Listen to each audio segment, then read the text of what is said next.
Hey there, Meg here with something special coming your way. On October 16th, 2016, I hit publish on the very first Star Coach show. I was nervous, uncertain. I really had no idea what I was doing, nor any idea of what the next 9 years would bring. This week, I am celebrating our 9th anniversary with a really special episode. I'm going to pull back the curtain on the entire journey, the lessons that built this show, the mistakes I made along the way, and the unexpected gifts that come from showing up every week for 9 years. And here's what matters most. I'm sharing the one thing from each part of the journey that you can implement in your business right away. Whether you're thinking about starting your own podcast, you're putting out a course or a new program, or you just are trying to figure out how to stay consistent with your own vision, this episode is for you. I'm also going to share a really special gift that I have for everyone to get clearer about your message and your people and get your work into the world. So if you've ever wondered what it takes to build something sustainable, not just a highlight reel, but your real story, join me for this special anniversary episode. You do not want to miss this one. October 16th, 2016, the day the first episode went live. I was anxious, nervous, excited. I didn't really know whether putting my work in the world this way was going to fly. And yet today, I'm celebrating 9 years of the Star Coach Show.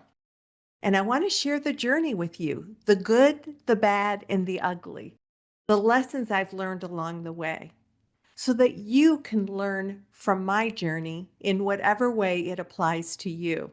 That's much like the intention that I had of doing the show to begin with, allowing all of us to learn from those who have walked the path before us, whether they're 2 steps ahead or 1,000 steps ahead. We can all learn from one another and apply whatever works to our own journey.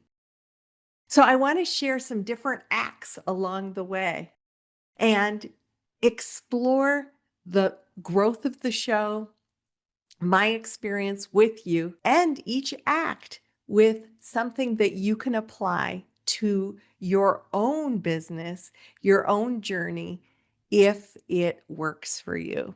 And I want to start with the landscape of then versus now. Imagine back in 2015, 2016, the podcasting world was vastly different than it is today. There were only about 173,000 podcasts, which might sound like a lot, but today there's 4.5 million podcasts. Back then, maybe 46 million monthly listeners versus 158 million monthly listeners now. iTunes, which is now Apple Podcasts, was the only major player. And I had real hesitation. I had this ooh, this is what I should do. And yet I kept kicking the can down the road. Actually, my sons would tease me. Yeah, Mom, your podcast, wink, wink. Because I talked about it for over a year before I actually put wheels on it and made it happen. Now, I'm not one to get all caught up in the woulda, coulda, shoulda. Yeah, there would have been different opportunities if I actually had started it maybe in 2014, 2015 when I first started thinking about it. But I don't want to focus on regret. I really want to focus on gratitude. Things happen the way they do for a reason. And I've believed that throughout my coaching business. I know that I've done things at my own pace. And you know what? I think that happened for a reason. Sure, if I had started earlier, I probably would have been on New and Noteworthy. And it began to shift to the funded shows right at the time that I launched. And I actually think that it's okay. I built resilience. And what I learned was that I needed to just continue to lean into my purpose, And I did that from day one, keeping my vision in front of me. It wasn't about being number one on the charts. It was about bringing a resource to coaches to help them increase their impact by growing their skills, creating clarity about the work that they were doing, and getting their work into the world consistently.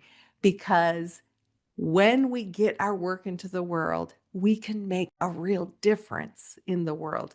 We can help other people reach their goals, be the best they can be, partner with people towards that self-directed, self-determined change. We can only do that if we're getting our work into the world. That's why I started the Star Coach Show, and it's that vision that has helped me bring it forward each and every week for the last 9 years. So your one thing to think about from Act 1 is stop waiting for the perfect time. Your timing is perfect when your purpose is clear. If you have something that's going to serve your audience, start now. Not when the conditions are easier, but when your vision is compelling you to bring it forward because you know your audience needs it. I want to move now into Act 2, which are the lessons that I've learned by doing the podcast. And that lesson 1 really leans into what we just talked about. Starting is better than perfect. 9 years of weekly content. They haven't all been perfect. They haven't been exactly every time what I felt like they needed to be, but they were there. And I heard from listener after listener that they got what they needed from the content that I put out. Even when it felt like a big lift, I was committed to doing it every week. And so I did it every week. My husband, bless him, has put up with me for over 40 years now. And he would say, honey, why don't you move it to an every other week show or once a month show? And I was stubborn. I was committed to the vision that I had. And so that vision kept it going. My key insight from that was that consistency wins over perfection every time. Another lesson that I learned was that I needed to partner with genius. Throughout this 9 years, I have a big shout out to Team Podcast. Christy and Allison have been with me every week for the past 9 years, handling my editing and uploading. There is a big power in delegating what's not your zone of genius to somebody who it is their zone of genius. I can tell you this partnership and having somebody to take care of what I knew I would not be able to do is what made my sustainability possible. This is crucial for you as you think about your own projects. If you know that there is a barrier that will keep you from doing it, and I know, hands up, that if I had to do my editing and my uploading, the show would have had a very short life. So when you know what could block you, think about what can you do, even if it's stretching, even if it's pushing yourself out of your comfort zone. What can you do to partner with somebody else to bring their genius work to the table to remove your block?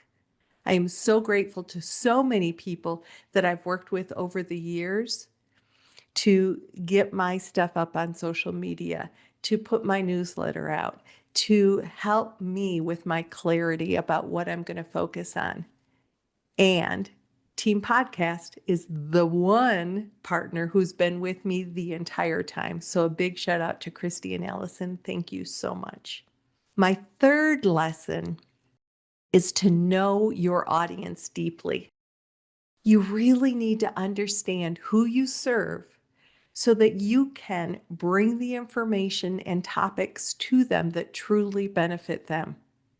So I tell you, ask, and ask again to build content that is meaningful to your audience. Whoever you work with, they know. Use their language. Use the topics that mean something to them. That's how you will develop relationships with your audience and become that go-to expert that they rely on. Keep a mix of content.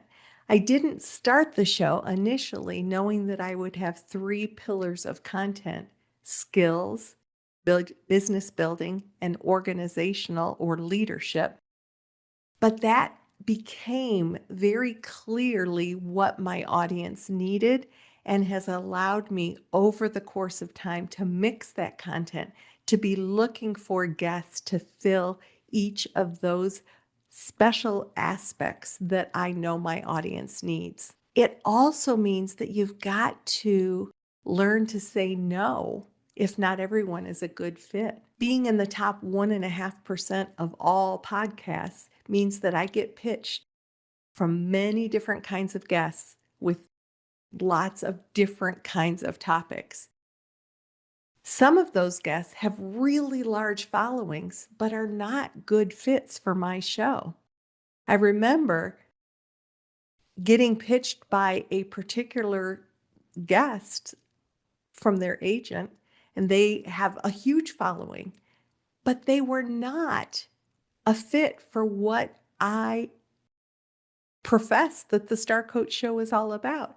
So I declined, even though I got a really snarky note back from the agent letting me know what a mistake I had made. But that client's or that guest's content was not in alignment with the Star Coach Show. That actually happens quite a bit. I get pitched for things that just are not fits. So know your vision, know your clarity, and then stick to that because that's what your audience is going to be looking for from you. Now, that doesn't mean that I don't expand into some interesting areas, but ultimately there's a thread that pulls everything together. And that's what helps me feel authentic in my show and hopefully continues to bring value to the Star Coach audience. My fourth lesson under this concept of all the things that I've learned in these past years is to create systems to help me bring the content to you. I began to batch content for a smoother workflow. At first, when I was starting the show, boy, I was anxious about like, was I going to get the show complete each week? If a guest canceled an interview, I panicked because what am I going to bring forward? It was looking for people and asking people to be on the show. Remember, podcasts were not that popular back then. So it was really leaning into generosity, which I'll talk about again. But it was also about creating systems that work. So now I allow my guests to interview whenever it's convenient for them, when I've opened up for interviews. Sometimes I actually close down because I have too many interviews. But when I do, I allow my guests to interview when it's convenient for them. But what I do is batch the content in producing my show and creating the flow for the show on days that work for me. And I try to do as many as possible. I have checklists and systems to help me create that flow. And I've got teams that I work with that help me with that. Be sure you have teams in place or systems in place that help whatever you're doing create a flow. That's how you can create consistency for yourself and be able to meet the deadlines that you've set for yourself, whether that's getting a social media post up once a week, create a flow for yourself, whether it's creating the content for a course that you want to put out, create a system, create a flow so that you are certain to make that happen for yourself. I started small. At first, it was just about getting a system where I could get the audio in. And then I created a video library. And now I'm really expanding my YouTube channel. So know that you can watch any episode that you listen to if you want at Star Coach Show on YouTube. You don't have to have every single thing in place at first. But one of the things that I did do that very truthfully, I don't even know how this idea came to me, but it came to me early on and I've stuck with it throughout, even before I started using it. I collected a pearl of wisdom from each one of my guests. So after the interview, I would ask them if they would do a bonus question with me, and we would come up with something that we didn't cover in the interview that would bring value to the coaching community. And I began recording these video segments of a bonus question, a pearl of wisdom with every guest. I have hundreds of pearls of wisdom that my community, the Star Coach community, is able to access. And they are divided into categories to help them learn from these bite-sized nuggets of wisdom from the show guests that you can't access anywhere else. So that was something that you want to think ahead, like begin to think beyond what you're doing right now. And what could you begin to implement or collect or think about that will help you with projects down the line? So even though I didn't start the Star Coach community right away, I had some great content for it when I did begin it. The fifth thing that I learned in this process of just gaining and being a sponge, soaking up the knowledge that was around me, was the generosity of the coaching community. As I shared at the very beginning, podcasts were not well known, and it was asking people to share their time and their expertise with an unknown audience at that point. Coaches consistently and other industry experts gave their time and expertise to me for podcasts that was just gaining traction. There was such a connector in this, in being able to offer an audience and expertise. People were so willing to step forward with their expertise. And I'll tell you that my very first show was with legend Cynthia Lloyd Darst. She is a master certified coach. She is so well known in the coaching industry.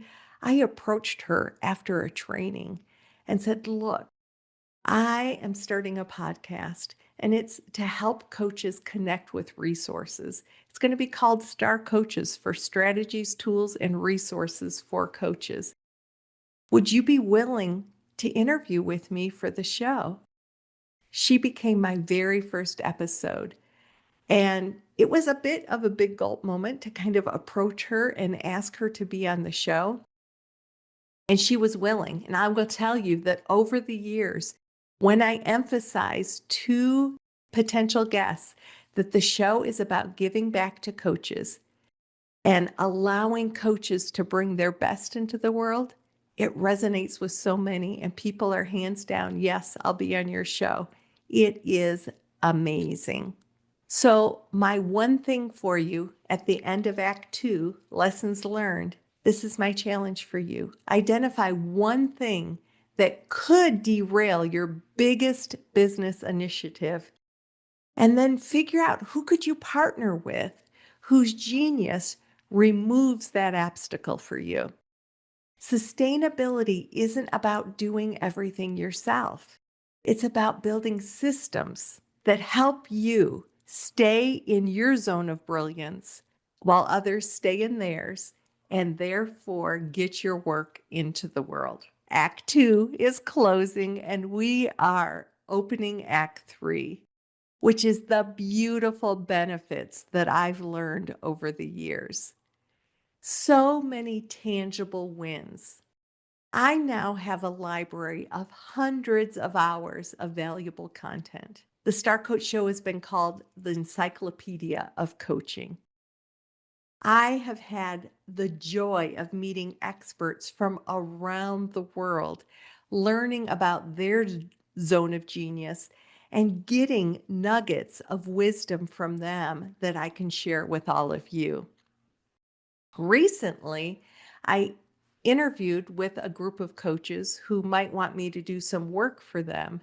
And they said, "Wow, The work that you've done in the Star Coach Show makes you an extra valuable asset to us.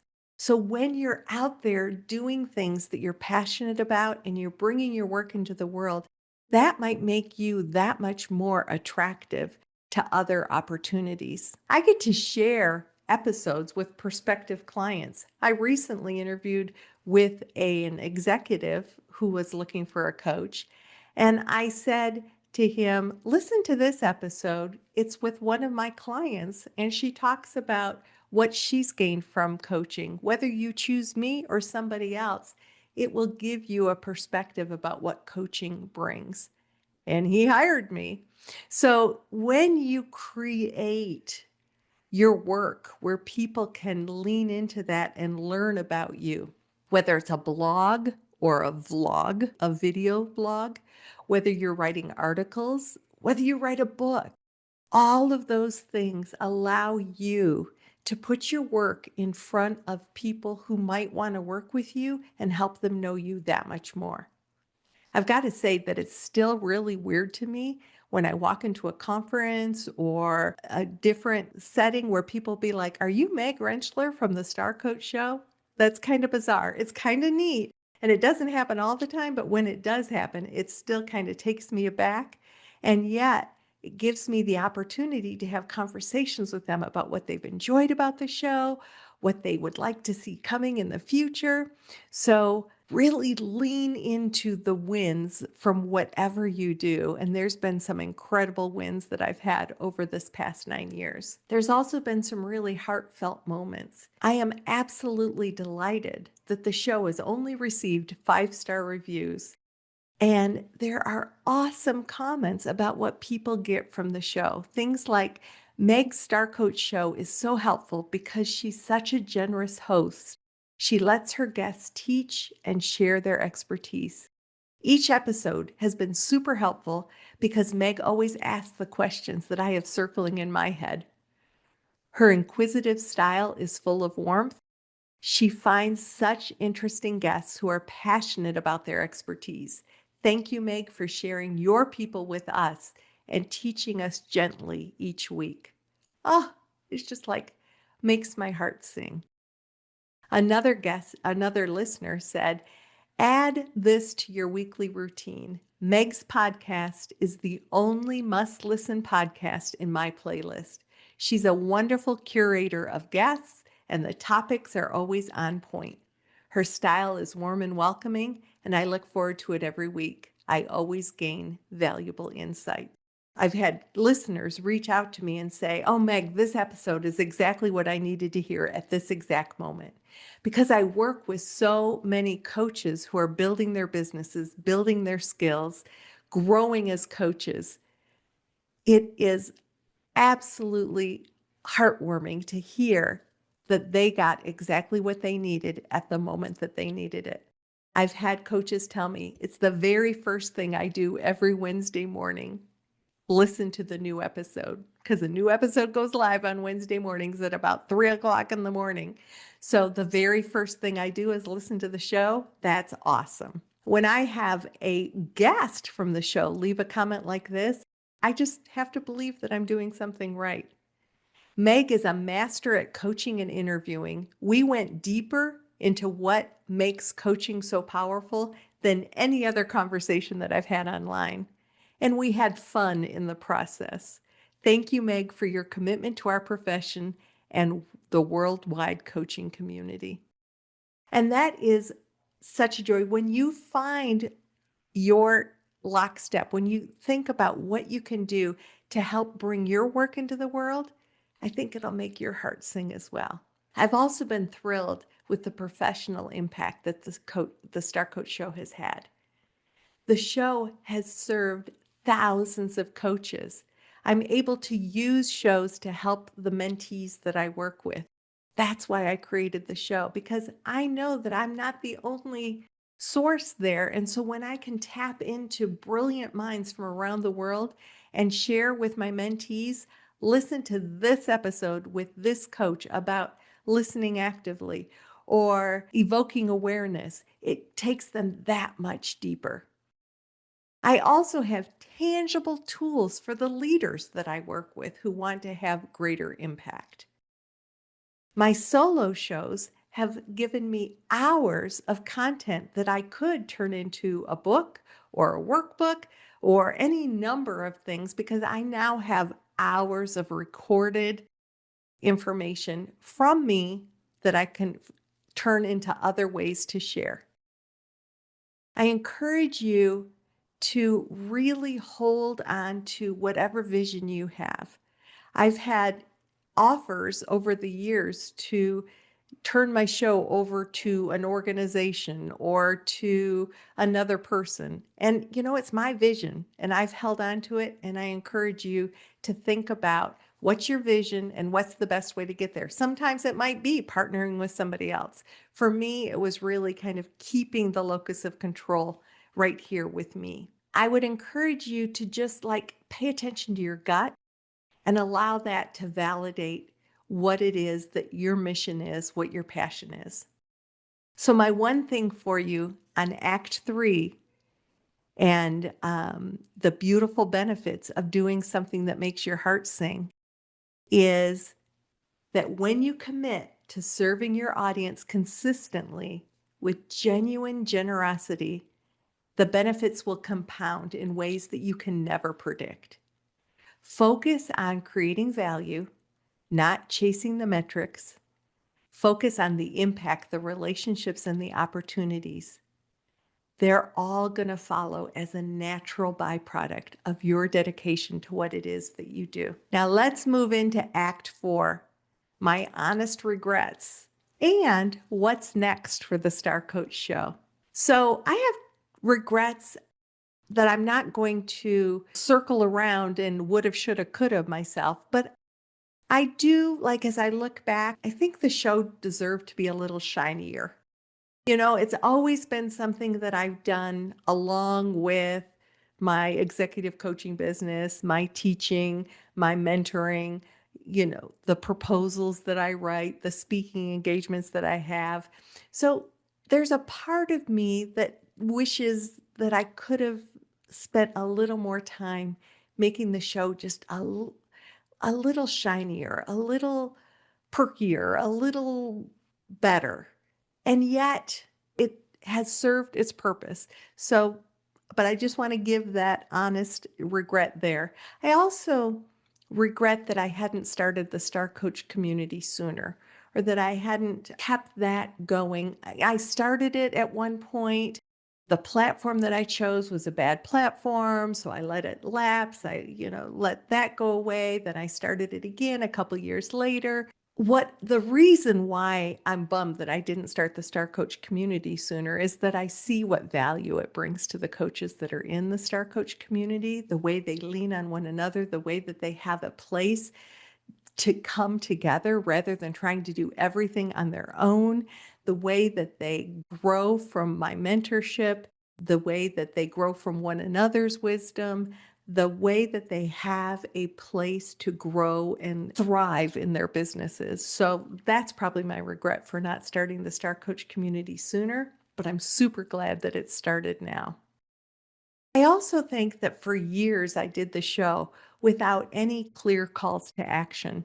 It was just giving value, which is great. But even asking people to leave a review or to work with me or any of those things, I think that it became almost awkward to begin a clear call to action. And yet that's really kind of part of the give and take of offering a free service. I clearly remember my friend and former mentor, Ann Deaton, saying to me once at a conference, Meg, what do you need?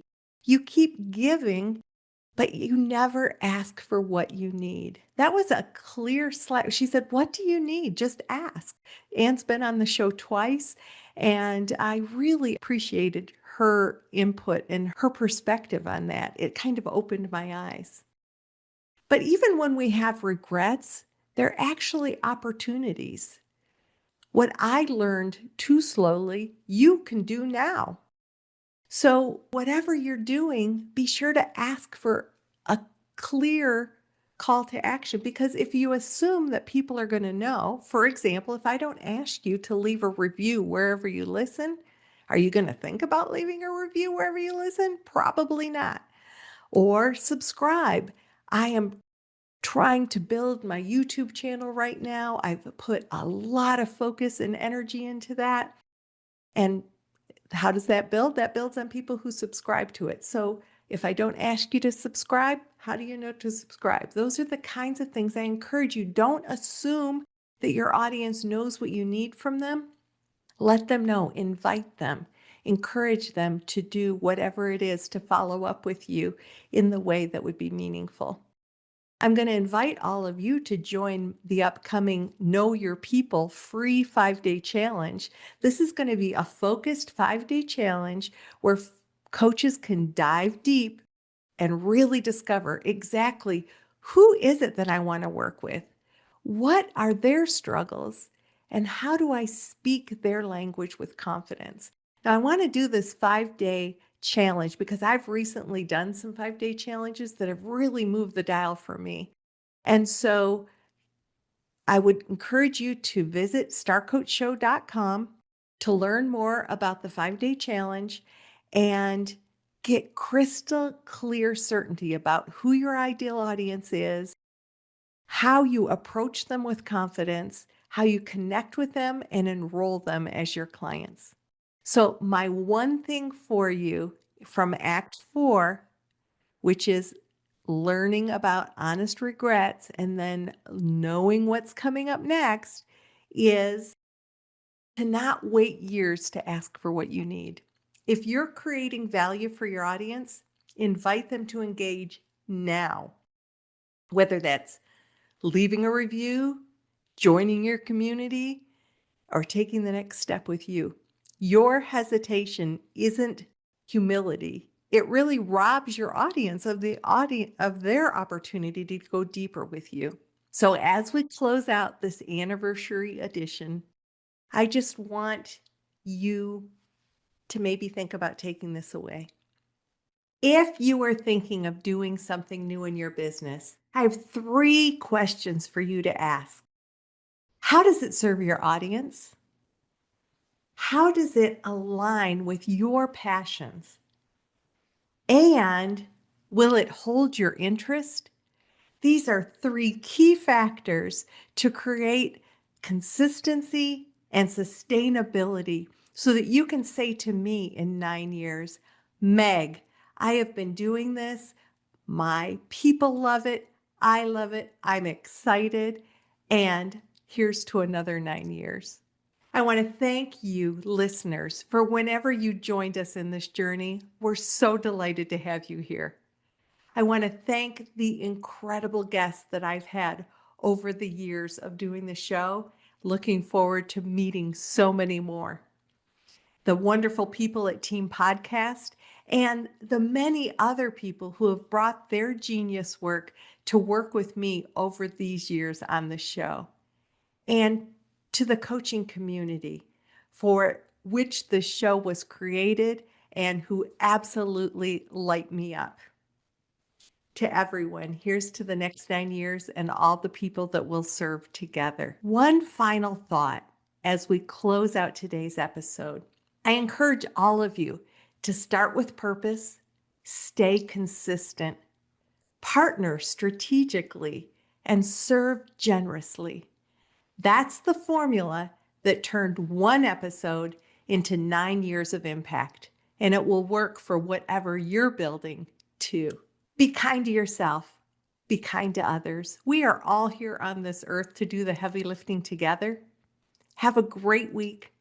This is Meg Rentschler from the Star Coach Show.